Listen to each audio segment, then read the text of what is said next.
Should you hire an SEO company? That answer depends. First of all, are you a new website? If you're a new website, an SEO company is not going to be able to do much with your website because new websites don't rank well in Google right off the bat. It takes them a while to prove themselves in Google so that they can get in the first page for their primary keywords. So while yes, sometimes new websites do rank okay, most of the times they don't, and that means an SEO company is going to be limited in what they can do for you right away. So it's almost a waste of your money to hire an SEO company to start with your website that's brand new. You don't want to do that. What you might want to do is you might want to go to an SEO company and say, hey, look, I'm a new website. I know new websites don't typically rank well in Google, but what I want to see is if you would recommend or build a website structure for me or recommend a website theme, WordPress theme, for example, that builds a good foundation for SEO and enables my website to rank better down the road. Whereas if I started off on a bad foundation, you want to have your website, your on-page optimization working just as well as your off-page optimization. So it's going to help if you start off with a good foundation. If you ask that company, they're going to understand and they're going to say, hey, yeah, you're right. New websites typically do take a little bit longer to rank well in Google. So here's what we'll do. Pay us $500. We'll set you up with exactly what you want to, your keywords, put your title tags in. We'll structure your website the right way. We can even design it, if you want to go ahead and just do a full out design rather than maybe a plainer blog template. And we can design it and do it in a way that's SEO friendly. And we'll start there and then we'll let you sit for, 6 months or so and then come back to us and then we can work on your SEO campaign. And that's setting the way for a good relationship down the road. You're starting off with what they recommend, what the right SEO settings would be, and all the right plugins and all the stuff that you don't know how to do. You're setting that foundation, but at the same time, you're not paying those monthly charges that SEO companies are going to charge you if they're working on your linking campaigns. So that's first. Now, if you're sitting in the shoes of someone that's had a website for a while, let's say your website's been sitting there for a year or so, and you're thinking to yourself, hey, I need to rank well in Google because I hear about these other people, they rank well in Google and they're just getting free money, and I'm sitting here not doing anything because no one knows my website. All I'm doing is referring people to my own website. So what you have to do is, this all comes down to ROI. Usually, for most small businesses, you're going to pay in the neighborhood of $500 to $1,500 for a good SEO company to work on your website. So would the return of those searches be worth it? And that's something to ask your SEO company and the prospective SEO company. And the good ones will just tell you, look, your keywords are only getting so many searches a month.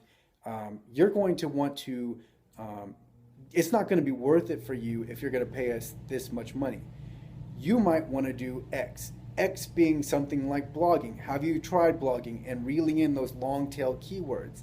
That blogging is something that can work really well with an aged website built on a good SEO foundation. That might be one thing you want to look at. So what do I mean by blogging?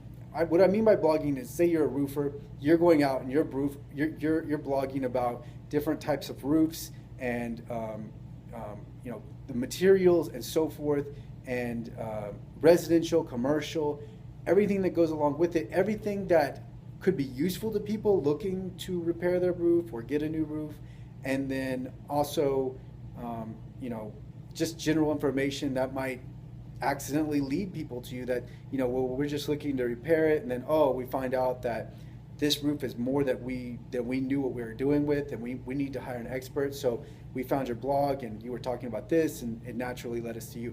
That's a beautiful example of how blogging can really convert for small local businesses. But anyways, it can work for it doesn't have to be a local business, but blogging is one alternative that you might want to consider. You might want to consider the regular offline marketing, such as billboards or certain kind of advertisements. I don't know, whatever they may be.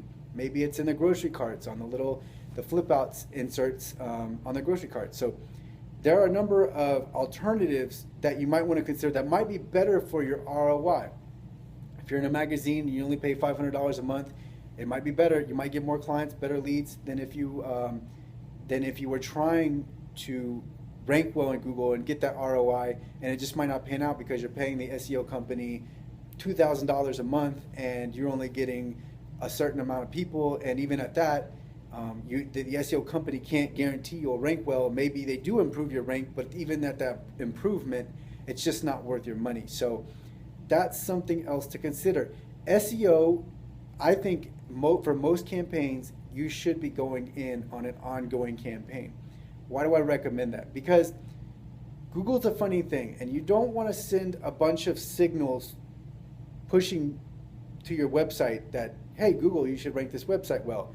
And then Google says, oh yeah, we should. And then all of a sudden those drop off. So for most websites, I would recommend continuing your SEO campaign once they get you there, if they get you there.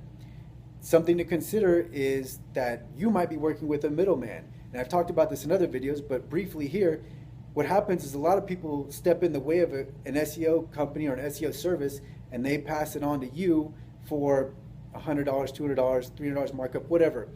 So they're not really, they don't know the work, they can't guarantee the work, they don't know if the people are good. They're just saying, use this SEO service. It might work, it might not, but they've stepped in front of it, and they don't know that the work is good. So that's something you want to be on the lookout for. You always want to look out for. You always want to, if you do hire an SEO company, you want to make sure it's reputable. You want to make sure they're straight with you. And when they're straight with you, they won't always tell you something like, we guarantee you can rank. What they will tell you is like, look, we can increase the likelihood you're ranking. Is this worth it? Here's the numbers. You can look at them.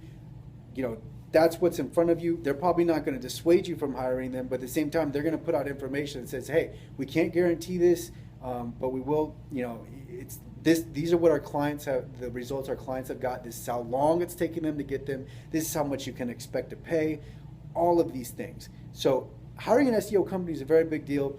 If you're a new website, I don't recommend it, but if you're an aged website and you want to tap into that, it's worth looking into paying for it, especially if you think you can get that ROI by organically ranking in the top 3 rankings.